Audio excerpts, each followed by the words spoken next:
What's up everybody, Teacher Micah here, and in this video we're going to talk about some best practices to use when applying for a soft cancellation that you increase your chances of having that soft cancellation approved. Now why should you listen to me? I just happen to have been privy to a lot of data and information regarding soft cancellation. I've seen hundreds of cases, I've seen them go different ways, so I will say that I probably know more about what works and doesn't work than most people at Vipkid, whether they work in Beijing or they're teachers. I know a lot. I've seen a lot. So that is why you should listen to me here. So we're going to talk about some best practices. We are not going to go into like a how-to. So if you're looking for that, how to cancel classes, how to apply for soft cancellation, I'll put a link down in the description and you can go check that out. So anyway, the soft cancellation process is it's really an important part of the cancellation process at Vipkid. It's an important component. It can help you from having any kind of negative actions adjudicated against you or your contract, keeps you from having money taken out of your, check or possibly coming under review or even terminate it. So we don't want those things. So this can kind of prevent most negative effects. I say most because the thing that it does not do, it does not help your participation score. So your participation score is still going to take a hit whether it's a soft cancellation or not, which can impact bookings. It may impact bookings. It does a lot of times for a period of 30 days, sometimes a little longer. It can take a little bit to bounce back. But I mean, the participation score is something the client sees on their end, the user. So it goes away after 30 days, but sometimes there's still like lingering effects from this. So there's that. But at least we can keep you from having money taken out of your check or for being terminated, which is a good thing. Now, the thing is that they give you 30 days after you cancel a class or have a teacher no-show or whatever it is to get that turned into a soft cancellation. So they give you plenty of time. And yes, we have seen people on the 30th day get that approved. It does happen. They will honor that, and they're pretty quick about it. They're pretty good about that. They do honor that. So it does work. I've seen it happen. They will restore the money. If they've already taken money out, they'll give your money back. If you came under review, they'll take you out of review. I've seen teachers go from being fully terminated to having their contract fully restored, through this process. So it does work, and they do honor it, and it is a good thing. Anyway, so what are some best practices? So first of all, the sooner the better. You want to avoid things really getting to that point.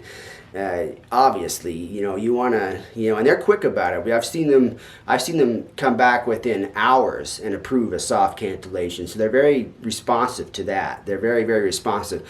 The sooner the better. You don't want your contract going under review, okay? Because once they do that, your slots are locked. You're not going to get booked anymore, and that is going to negatively affect you, obviously, because you're not going to be able to make as much money. So you want to prevent that.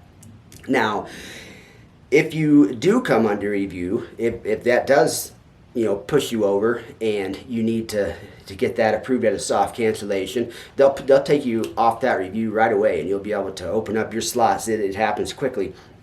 And you'll send in a ticket and tell them like, hey, I had this class reviewed as a soft cancellation and I shouldn't be in review. So that makes it a kind of a two-step process in that case. If your contract is under review, you're going to, one, have to get a class approved for a soft cancellation, and two, send in a ticket, let them know that it was approved for a soft cancellation, and then it will immediately be restored. I guess if you just wait it, they would eventually figure it out, but don't take that chance. They might not figure it out. They might let you go.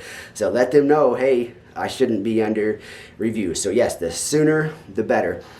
Next up, my tip is, now I'm mostly using the example here of a doctor's note. I don't really, other types of cancellation, even though they're legitimate, they don't really, it's really hard. Like if your internet goes out, I live in Las Vegas, and we have Cox Communication for the most part, and man, that company, they like to work on their stuff and upgrade their lines right when we're teaching in the early morning. Nobody else is on the internet, but we are. So it is a pain for us teachers out here.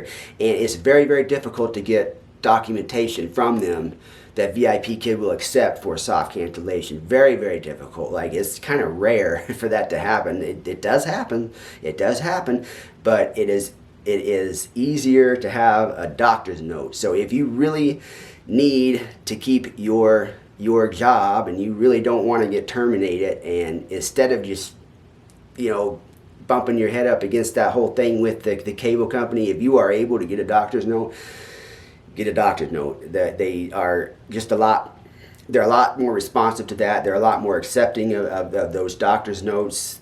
You know, other things, it gets really difficult. I've had friends be fired for having, IT issues, where they had to replace a computer, and they, showed them all the information, like here I am, this is, my computer really broke down, this is it.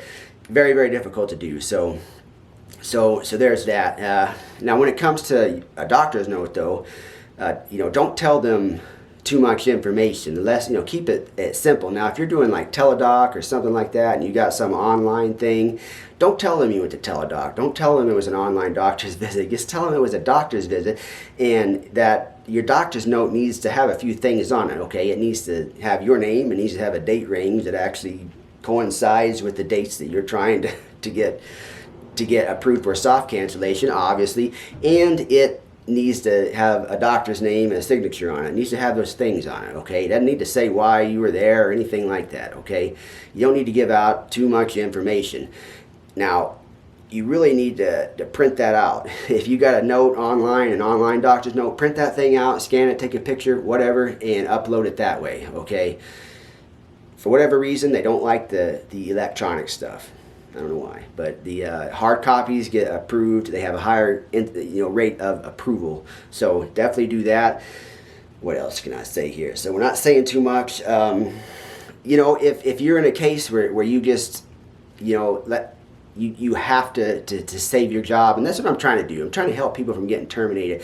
I'm not a huge fan of the cancellation process. I'm really not. I think it's too rigid. I think a lot of times you should just be able to call out and be like, hey, I'm not going to be able to make it tonight. And I mean, there's a lot of reasons for that, that aren't, I don't want to get too deep into that, but there's a lot of reasons that are very valid reasons that you might need to take off, or you might need to miss that night. But the company has their own point of view, and they have their own data and experience, and then, and teachers act a certain way that, I don't know. So they, I appreciate that they have their own point of view on that. Now, when it comes to, like, if you were to get online and find a fake doctor's note and you send that to them, now let me tell you something. First of all, if you're sending them a picture, that may or may not work. I mean, you might really think about that, because first, these guys are going to have a little bit of experience with that. They're not, completely, blind to the idea that people would try to pass off like a fake doctor's note or something like that. If you find something online and you just send that to them, they're going to do a reverse image search on that, and they're going to find out where your image came from, or somebody else may have used the same doctor's note that you're trying to pass off. So just something to think about. Again, probably, if I were in that situation and which I don't advocate for, but again, people got to save their jobs, here. But again, hard copies are better, okay? Hard copies are going to be better, because you can't reverse image search a hard copy quite as well. But anyway, those are kind of my best practices. I just, like I say, my whole purpose here is to clear up any misunderstanding, to hopefully add a little bit of clarity, and to help people save their jobs. Again, the soft cancellation, it works. I've seen it work. They're really quick with it. They're pretty understanding if you have all your ducks in a row and you have everything. There's some policies. Obviously, it has to be like a direct family member. If your dog passed away, they're not gonna, and it's unfortunate, because for a lot of people, their dogs are like their family, they're like their children, and they, it's very, very serious. But unfortunately, they won't accept that. Nieces, nephews, cousins, they don't accept that, which is, it's kind of unfortunate, but that's kind of the way it is, I guess.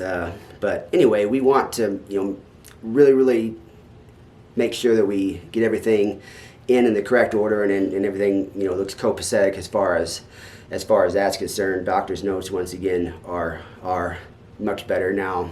Sometimes with those other things you can get documentation and they'll approve it, but like I say, it's definitely more rare than the doctor's note is. But it can happen. Anyway, good luck, guys, and if you guys have any more tips, certainly let me know. I think I kind of hit the main ones.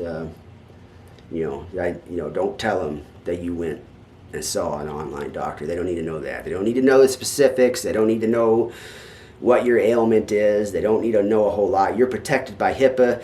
They're not going to call up your doctor and ask him, hey, did teacher so-and-so actually show up? I mean, even if they did do that, the doctor's office would quickly inform them that they're not going to give them any information about any patient at all.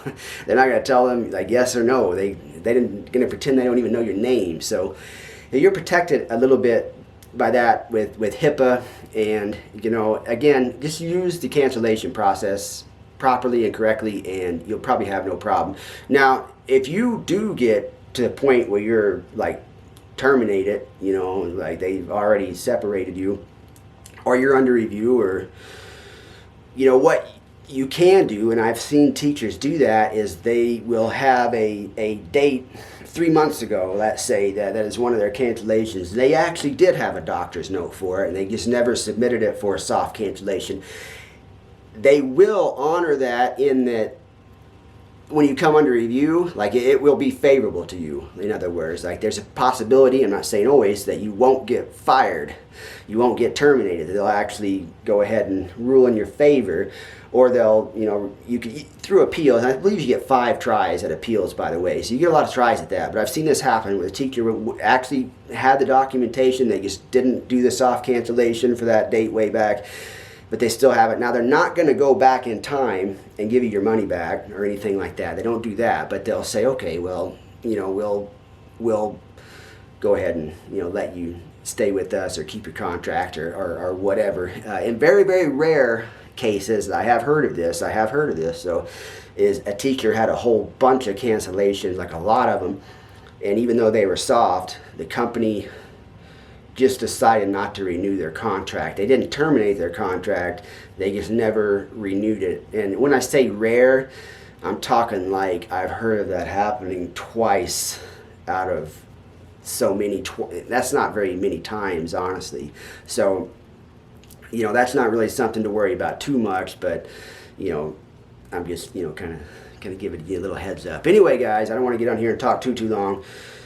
See you guys next time. Good luck with everything, and you know, my friends, you know, keep yourselves happy, and, you know, try to maintain a positive attitude about everything. If you're in that situation, they will rule in your favor. I know it makes you really nervous when you're trying to, oh my goodness, will they're pretty good about it. They're pretty understanding as long as you follow those points, you know, and everything's, you know, like it should be. We'll see you guys next time. Have a good